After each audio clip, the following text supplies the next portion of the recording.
ನಮಸ್ತೆ. ನಾನಿವತ್ತು ಅವರೆಕಾಳು ರೊಟ್ಟಿ ಮಾಡೋದು ಹೇಗೆ ಅಂತ ತೋರಿಸ್ತಾ ಇದ್ದೀನಿ. ನನ್ನ ಚಾನಲ್ ಇನ್ನೂ ಸಬ್ಸ್ಕ್ರೈಬ್ ಮಾಡ್ಕೊಂಡಿಲ್ಲ ಅಂದರೆ ಪ್ಲೀಸ್ ಸಬ್ಸ್ಕ್ರೈಬ್ ಮಾಡ್ಕೊಳ್ಳಿ, ಸಪೋರ್ಟ್ ಮಾಡಿ. ನಾನಿಲ್ಲಿ ಒಂದು ಸ್ಟವ್ ಆನ್ ಮಾಡಿಕೊಂಡು ಒಂದು ಪಾತ್ರೆ ಇಟ್ಕೊಂಡು ಅದಕ್ಕೆ ನೀರನ್ನ ಕಾಯಕ್ಕೆ ಇಟ್ಕೊಳ್ತಾ ಇದ್ದೀನಿ. ಸೊ ಅದಕ್ಕೆ ಸ್ವಲ್ಪ ಉಪ್ಪು ಹಾಕಿ ಒಂದು ಬೌಲು ಅವರೆಕಾಳನ್ನ ನೀರು ಕಾಯ್ದ ನಂತರ ಹಾಕೋಬೇಕು. ನಾವು ಈ ವಿಧಾನದಲ್ಲಿ ಬೇಕಾದರೂ ಮಾಡ್ಕೋಬೋದು, ಇಲ್ಲ ಅಂತಂದರೆ ಅವರೆಕಾಳನ್ನ ಉಪ್ಪು ಹಾಕಿ ಕುಕ್ಕರಲ್ಲಿ ಕೂಡ ಬೇಯಿಸ್ಕೊಂಡು ಆಮೇಲೆ ಮಿಕ್ಸ್ ಮಾಡಿಕೊಂಡ್ರೂ ಆಗುತ್ತೆ. ಸೊ ನಾನಿಲ್ಲಿ ಓಪನ್ ಪಾತ್ರೆಯಲ್ಲೇ ಇಟ್ಕೊಂಡು ಅವರೆಕಾಳನ್ನ ಬೇಯಿಸ್ಕೊಂಡಿದ್ದೀನಿ. ಸೊ ಇಲ್ಲಿ ಅವರೆಕಾಳು ಬೆಂದ ನಂತರ ಅದಕ್ಕೆ ಅಕ್ಕಿ ಹಿಟ್ಟನ್ನು ಹಾಕ್ಕೊಂಡು ಚೆನ್ನಾಗಿ ಮಿಕ್ಸ್ ಮಾಡ್ಕೊಳ್ತಾ ಇದ್ದೀನಿ.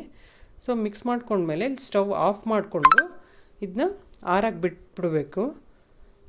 ಸೊ ಇದು ಆರಿದ ಮೇಲೆ ನಾನಿಲ್ಲಿ 2 ಈರುಳ್ಳಿನ ಸಣ್ಣದಾಗಿ ಕಟ್ ಮಾಡ್ಕೊಂಡಿದ್ದೀನಿ. ಸ್ವಲ್ಪ ಕೊತ್ತಂಬರಿ ಸೊಪ್ಪು, ಕರಿಬೇವಿನ ಸೊಪ್ಪು ಮತ್ತು ಹಸಿರು ಮೆಣಸಿನ್ಕಾಯಿನ ಸಣ್ಣದಾಗಿ ಕಟ್ ಮಾಡಿಕೊಂಡು ಹಾಕ್ಕೊಳ್ತಾ ಇದ್ದೀನಿ. ಇವನ್ನೆಲ್ಲ ಹಾಕ್ಕೊಂಡು ಒಂದು ಸತಿ ಮಿಕ್ಸ್ ಮಾಡ್ಕೊಳ್ಳಿ ಚೆನ್ನಾಗಿ. ಸೊ ಅದಾದ ನಂತರ ಅದಕ್ಕೆ ಜೀರಿಗೆ, ಎಳ್ಳು ಮತ್ತು ಕಾಯಿ ತುರಿನ ಹಾಕ್ಕೊಳ್ಳಿ. ಈ ಕಾಯಿ ತುರಿ ಮತ್ತು ಎಳ್ಳು ಆಪ್ಷನಲ್ಲು, ನಿಮಗೆ ಬೇಕಾದ್ರೆ ಹಾಕ್ಕೊಳ್ಳಿ. ನಿಮಗೆ ಕಾಯಿ ತುರಿ ಮತ್ತು ಎಳ್ಳು ಇಷ್ಟ ಆಗಲಿಲ್ಲ ಅಂತಂದರೆ ಅದನ್ನ ಸ್ಕಿಪ್ ಕೂಡ ಮಾಡ್ಬೋದು.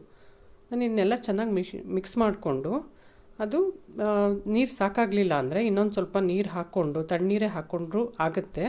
ಸೊ ತಣ್ಣಗಿರೋ ನೀರು ಹಾಕ್ಕೊಂಡು ಚೆನ್ನಾಗಿ ಮಿಕ್ಸ್ ಮಾಡಿ ರೊಟ್ಟಿ ಹದಕ್ಕೆ ನಾವು ನಾದ್ಕೋಬೇಕು. ಅದಾದಮೇಲೆ ನಾವು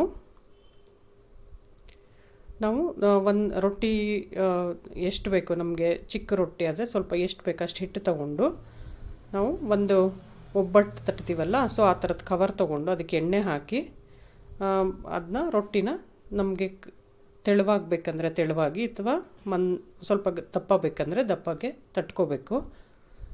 ಆದಮೇಲೆ ನಾನಿಲ್ಲಿ ಹೆಂಚಿನ ತವಾನ ಕಾಯಕ್ಕೆ ಇಟ್ಟಿದ್ದೀನಿ. ಸೊ ಅದನ್ನ ಅದಕ್ಕೆ ಸ್ವಲ್ಪ ಎಣ್ಣೆ ಹಾಕಿ ತಟ್ಕೊಂಡಿರೋಂತಹ ರೊಟ್ಟಿನ ಮುಚ್ಚಳದ ಮೇಲೆ ಹಾಕ್ಕೊಳ್ತಾ ಇದ್ದೀನಿ, ತವಾದ ಮೇಲೆ ಹಾಕ್ಕೊಂಡಿದ್ದೀನಿ.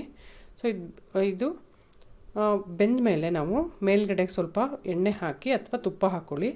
ಸೊ ಅದನ್ನು ಮಡಿಸಿ ನೀಟಾಗಿ ಬೇಯಿಸ್ಕೊಳ್ಳಿ. ಇದು ಫಸ್ಟ್ ರೊಟ್ಟಿ, ನಾನು ಅದು ಚೆನ್ನಾಗಿ ನಾದಿರಲಿಲ್ಲ, ಅದಕ್ಕೇ ಅದು ಇದಾಗಿದೆ. ಸೊ ಒಡ್ಕೊಂಡಿದೆ. ಅದು ನಾನು 2ನೇ ರೊಟ್ಟಿ ತೋರಿಸ್ತೀನಿ, ತುಂಬ ಚೆನ್ನಾಗಿ ಬಂದಿದೆ ಅದು. ಸೊ ನೋಡಿ, ನಾನಿಲ್ಲಿ ಇನ್ನೊಂದು ರೊಟ್ಟಿ ಮಾಡ್ಕೊಂಡಿದ್ದೀನಿ, ಅದು ತುಂಬ ಚೆನ್ನಾಗಿ ಬಂದಿದೆ. ಸೊ ಅದು ಇಲ್ಲಿ ರೊಟ್ಟಿನ ನೀಟಾಗಿ ಕಲಿಸ್ಕೊಳ್ಳೋದು ಇಂಪಾರ್ಟೆಂಟು. ಸೊ ಚೆನ್ನಾಗಿ ಕಲಿಸ್ಕೊಂಡು ಆಮೇಲೆ ತಟ್ಟಿ ನೋಡಿ, ಚೆನ್ನಾಗಿ ಬಂದಿದೆ. ಇದು ಕಾಯಿ ಚಟ್ನಿ ಅಥವಾ ತುಪ್ಪದ ಜೊತೆ ತುಂಬ ಚೆನ್ನಾಗಿರುತ್ತೆ.